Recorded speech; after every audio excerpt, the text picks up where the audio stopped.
subscribe now and press the bell icon. Never miss an update.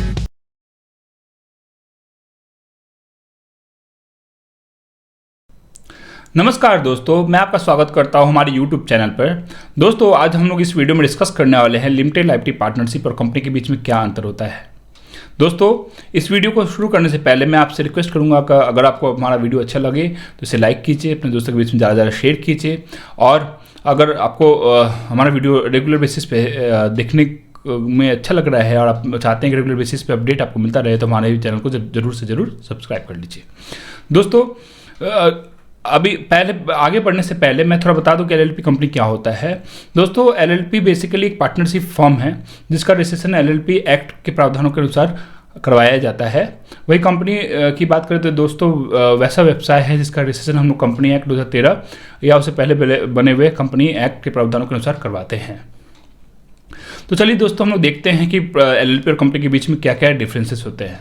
पहली बात करो तो दोस्तों नेम, एलएलपी के नेम में लास्ट में एलएलपी लगा होता है। वहीं कंपनी के नेम में आप देखेंगे तो या तो प्राइवेट लिमिटेड लगा होगा, या तो लिमिटेड लगा होगा, या तो निधि लिमिटेड, प्रोड्यूसर लिमिटेड इत्यादि वर्ड लगे होते हैं। दोस्तों, सेकंड पॉइंट बात करो तो रजिस्ट्रेशन है।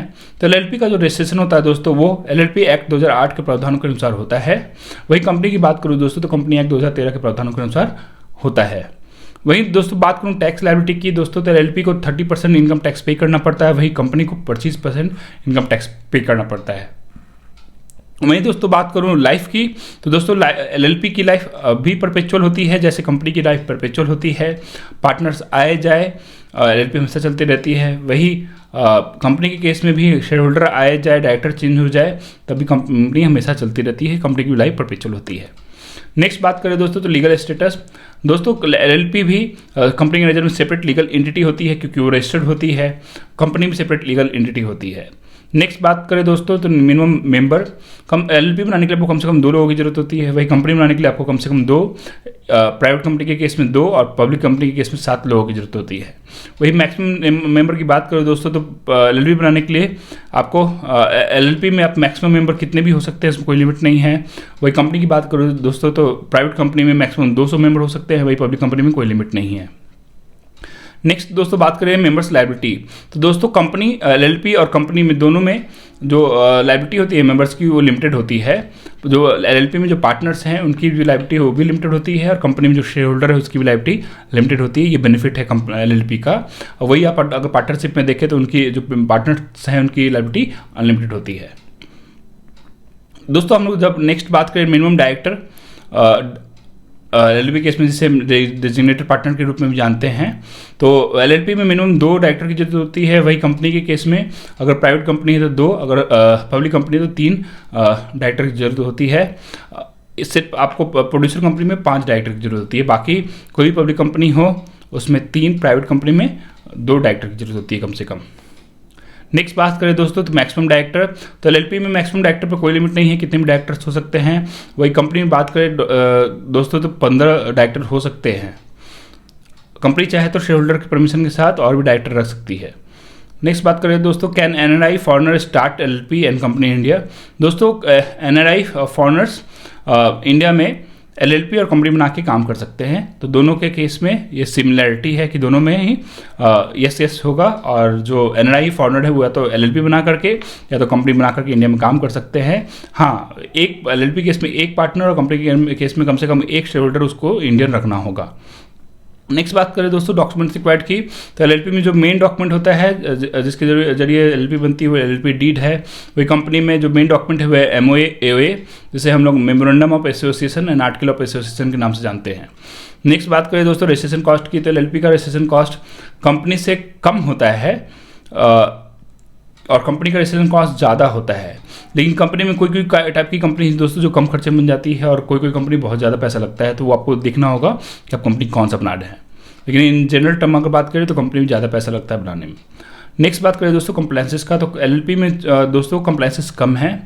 इवन अगर आपका एलएलपी का टर्नओवर अगर आपका 40 लाख सालाना से कम है तो आपको ऑडिट कराने की जरूरत नहीं है। वही कंपनी के केस में आपको सालाना ज़्यादा कंप्लायंसेस करने पड़ते हैं in comparison to LLP. Next बात करें दोस्तों मेंटेनेंस कॉस्ट की, तो एलएलपी चलाने का दोस्तों मेंटेनेंस कॉस्ट भी ज़्यादा है कम है, और कंपनी का जो मेंटेनेंस कॉस्ट एलएलपी से कंपेरिजन में ज़्यादा होता है। नेक्स्ट बात करें दोस्तों क्लोजर कॉस्ट की, बंद करने की कॉस्ट की, तो एलएलपी में जैसे बनाने में कम खर्चे लगते हैं, वैसे ही हम एलएलपी को बंद करने में कम खर्चे लगते हैं इन कंपेरिजन कंपनी को बंद करने का खर्चा ज़्यादा लगता है। नेक्स्ट बात करें दोस्तों प्रॉफिट शेयरिंग, तो दोस्तों एलएलपी केस में जो प्रॉफिट शेयरिंग है वो पार्टनर्स के बीच में होती है, वहीं कंपनी के केस में जो प्रॉफिट शेयरिंग है वो शेयर होल्डर के बीच में शेयर रेशियो में होती है। नेक्स्ट बात करें दोस्तों तो इन्फॉर्मेशन मेड टू पब्लिक, तो दोस्तों एलएलपी और कंपनी दोनों को ही कुछ इन्फॉर्मेशन पब्लिक डोमेन में डालना होता है, और जो कि पार्टनरशिप को नहीं करना होता, लेकिन एलएलपी और कंपनी को ऑडिट रिपोर्ट, उनका इनकम एक्सपेंस स्टेटमेंट, जो डायरेक्टर है उनका रिजिग्नेशन, अपॉइंटमेंट इत्यादि जो इन्फॉर्मेशन है, चार्ज क्रिएशन, चार्ज सेटलमेंट आदि इत्यादि जो इन्फॉर्मेशन पब्लिक डोमेन में डालना होता है। नेक्स्ट बात करें दोस्तों डिसीजन मेकिंग, देखिए दोस्तों अगर एलएलपी में पार्टनर्स कम हुए तो डिसीजन मेकिंग फास्ट होता है, वही कंपनी में देखिए तो हम लोग कुछ कंपनी में नंबर ऑफ डायरेक्टर्स ज़्यादा होते हैं तो डिसीजन मेकिंग स्लो होता है। जितने ज़्यादा डिसीजन मेकिंग पर्सन होंगे जिनके अनुमति के साथ आपको डिसीजन लेना होगा, उतना ही डिसीजन मेकिंग जो टाइम है, प्रोसेस है, वो स्लो हो जाता है। नेक्स्ट बात करें दोस्तों ऑडिट रिक्वायरमेंट की, तो एलएलपी को 40 लाख सालाना टर्नओवर तक कोई ऑडिट करने की जरूरत नहीं होती है, वही कंपनी को अगर नील भी टर्नओवर हुआ या लॉस में भी कंपनी हो तब भी ऑडिट करवानी होती है। नेक्स्ट दोस्तों बात करें कैपिटल रिक्वायरमेंट की, तो दोस्तों एलएलपी बनाने के लिए कोई भी मिनिमम कैपिटल की जरूरत नहीं है, आप कितने भी मन से एलएलपी बना सकते हैं, चाहे तो आप 5,000, 10,000, 50,000, 1 लाख कैपिटल रख के भी एलएलपी बना सकते हैं। वही कंपनी के केस में दोस्तों अगर 1% कंपनी हुई, प्राइवेट लिमिटेड कंपनी हुई, तो आप 0 कैपिटल से भी बना सकते हैं, कितने भी मिनिमम कैपिटल से बना सकते हैं। वही अगर पब्लिक कंपनी की बात करूँ तो मिनिमम आपको 5 लाख कैपिटल रखना होता है। दोस्तों ऑनरशिप मैनेजमेंट की बात करूँ तो एलएलपी में ऑनरशिप एंड मैनेजमेंट एक ही आदमी के हाथ में हो सकता है, सिमिलर एक ही सेम पर्सन के हाथ में, जैसे पार्टनर ही डेजिग्नेटेड पार्टनर भी हो सकते हैं, पार्टनर भी हो सकते हैं, मैनेजमेंट का काम भी वही कर सकते हैं, और मालिकाना हक भी उनके पास हो सकता है। जबकि कंपनी में ये अलग हो सकता है, शेयर होल्डर के पास ऑनरशिप होता है और डायरेक्टर के पास मैनेजमेंट होता है। दोस्तों नेक्स्ट बात करें एनुअल फाइलिंग की, तो एलएलपी को सालाना फॉर्म 8, फॉर्म 11 और इनकम टैक्स रिटर्न फाइल करना होता है। वही कंपनी की बात करें तो कंपनी को AOC 4, MGT 7 और इनकम टैक्स रिटर्न फाइल करना होता है। नेक्स्ट बात करें दोस्तों तो ऑडिटर अपॉइंटमेंट की, तो एलएलपी को ऑडिटर अपॉइंट करने की कोई जरूरत नहीं होती, वही कंपनी को बनने के जस्ट 1 महीने के अंदर ही ऑडिटर को अपॉइंट करना होता है। नेक्स्ट बात करें दोस्तों फंड रेजिंग की, तो एलएलपी लोन और कैपिटल के रूप में फंड रेज कर सकती है, वही company loan, shares, debenture and deposit के रूप में फंड रेज कर सकती है। नेक्स्ट बात करें दोस्तों तो ट्रांसफर ऑफ शेयर्स, तो LLP by way of deed अपने जो पार्टनर्स हैं वो अपने मालिकाना हक को ट्रांसफ़र कर सकते हैं, किसी और को दे सकते हैं, और किसी भी पार्टनर को जोड़ सकते हैं एलएलपी में। तो वही कंपनी में कोई भी share holder SS4 form, share transfer form के रूप को भर करके इजीली किसी दूसरे आदमी को शेयर ट्रांसफ़र कर सकते हैं, और अगर कंपनी लिस्टेड हुई तो स्टॉक एक्सचेंज में बहुत ही ईजी तरीके से इसको बेच करके अपने शेयर को ट्रांसफ़र कर सकते हैं। तो दोस्तों मैंने इस वीडियो में एलएलपी और कंपनी के बीच में जो 26 मेन डिफरेंसेस थे उसको आपके साथ शेयर किया है। अगर आपको ये वीडियो अच्छा लगा हो तो इसे लाइक कीजिए, अपने दोस्तों के साथ ज़्यादा शेयर कीजिए।